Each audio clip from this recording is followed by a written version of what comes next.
coolant tower must be operational in time for my investor showcase. Failure to meet your quotas means one thing: repossession. If you aren't willing to work for your rig, someone else is.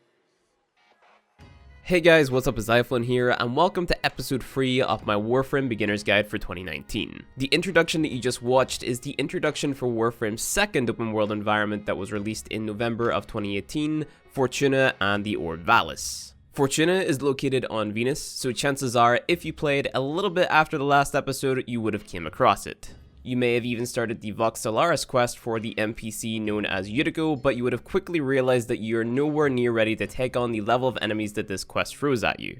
I don't recommend investing too much of your time into Fortuna content this early in the game, but the environment is definitely worth checking out for some world building. Before we move on with this week's episode, I want to touch on something that I could have explained better in the last episode. Back when I was explaining the reward structure for spy missions, I displayed this graphic, which if you just looked at it on its own, you would assume that Vault A would always drop a reward from the Rotation A drop table and so on. This is actually not true, and the table should have looked a little bit more like this. If you open one spy vault, you get a reward from rotation A. If you open 2, you get a reward from rotation B, and if you open 3, you get a reward from rotation C. So for example, if you opened up Spy Vault A and Spy Vault C in any given spy mission, you would get rewards from drop tables A and B rather than rewards from drop tables A and C like the previous graphic would suggest.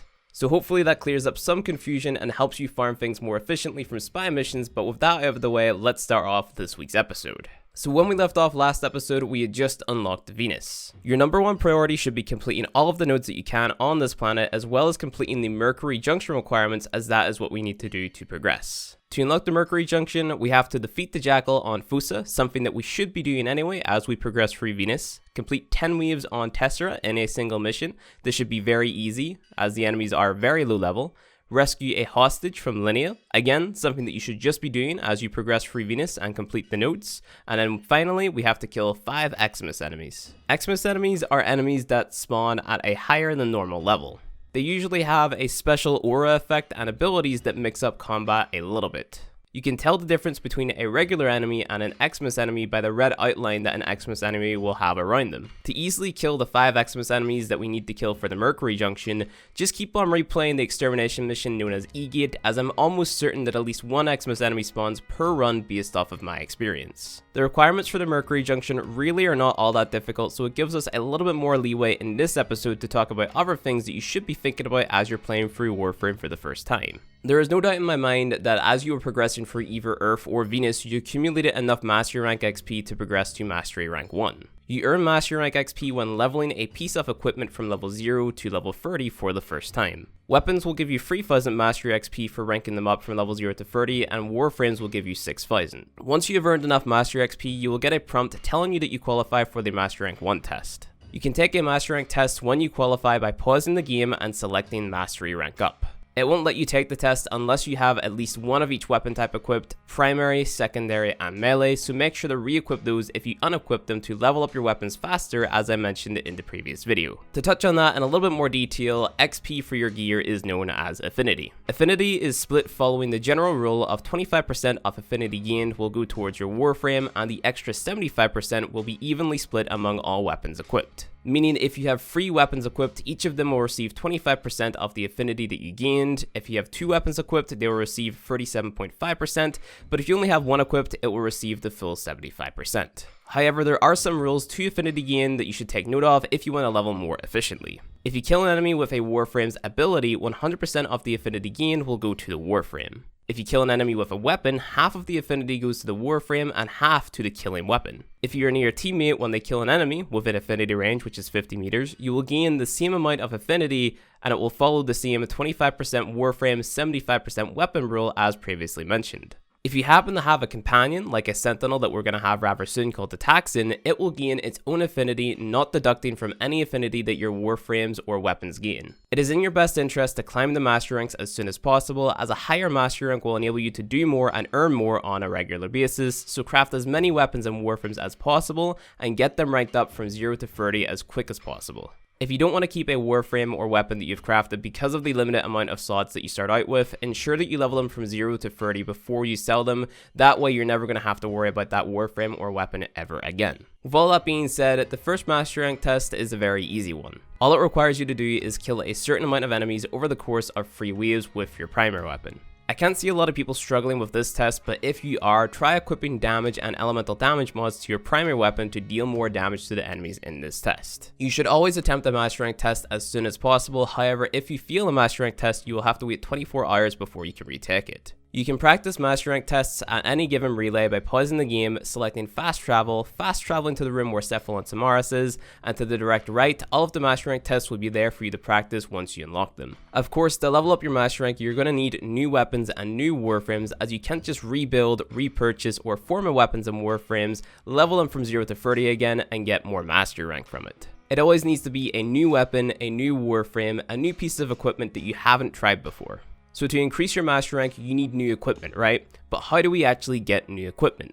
There are actually many different ways for you to earn new equipment, but the most common method is by going to the market, finding the weapon or Warframe you wish to obtain, purchasing their blueprint for a set amount of credits, and then going to your foundry and crafting them. For weapons, all you need in most cases to craft them are different resources that can be farmed on different planets, or another crafted weapon plus some more resources. For Warframes, it's a little bit more different because you need to have their systems, chassis, and neuroptics crafted and in your inventory to use to craft a full Warframe, plus a small amount of some rarer resources in the game such as Oricon cells or something else. With all that being said, let's start farming the part blueprints for the Warframe known as Rhino. To complete the Mercury Junction, we have to kill a boss known as the Jackal on Fossa. This boss, when defeated, once you reach extraction, will give you a random blueprint for one of the parts for Rhino. The Jackal may cause issues for a newer player, so if you choose Volt as your starter, I recommend shooting the Jackal's legs through the electric shields that you can place down, but if you choose Excalibur, level him up until you can use Exalted Blade, then use Radio Blind on the boss, use Exalted Blade, and start spamming your melee button. Make sure to equip the mod known as Vitality to increase your Warframe's health so you can survive longer in this fight, and throw on anything else that you find useful, such as Redirection for more shields. You're gonna have to run this mission multiple times to get all of the part blueprints. The Neuroptics has a 38% chance to drop, same with the chassis, but the systems only have a 22% chance to drop, making the systems the rarest to get. When you obtain the blueprints, the chassis, Neuroptics, and systems will be available for you to craft in your foundry.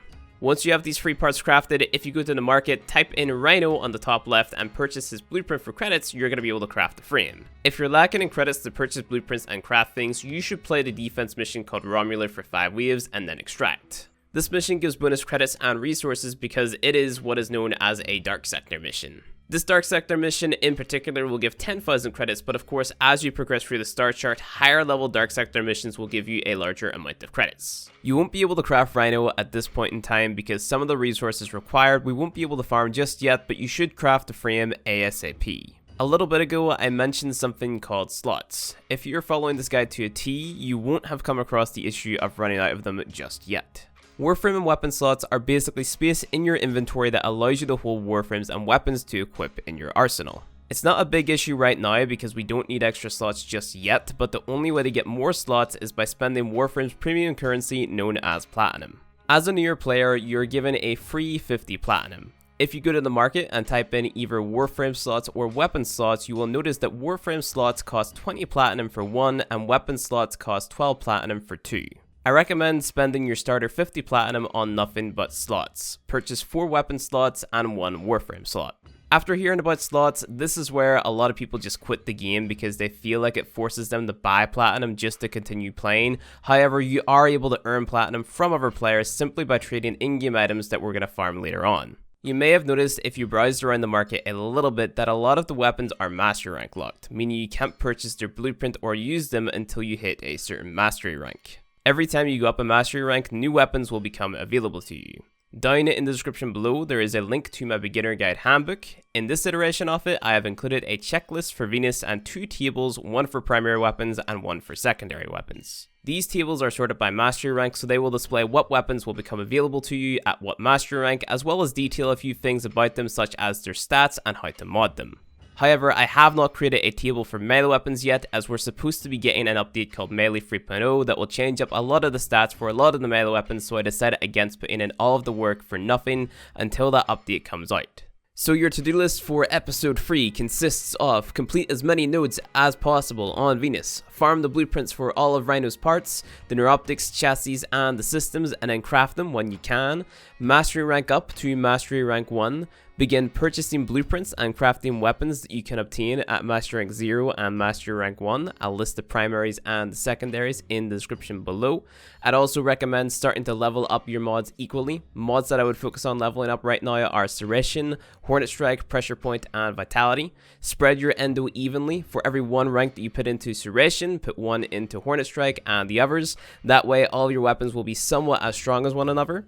Other mods that I would recommend leveling up would be any elemental damage mod or mods that increase your Warframe's power stats, meaning efficiency, strength, duration, range, or just your base stats in general. Don't waste your endo and credits on the likes of physical damage mods, meaning mods that increase just slash, impact, or puncture, as these mods aren't really worth it unless you really have no other options. Don't stress about not doing everything that I just mentioned. Keep progressing through the star chart as your #1 priority, and do those things when you feel like you have the time and resources to.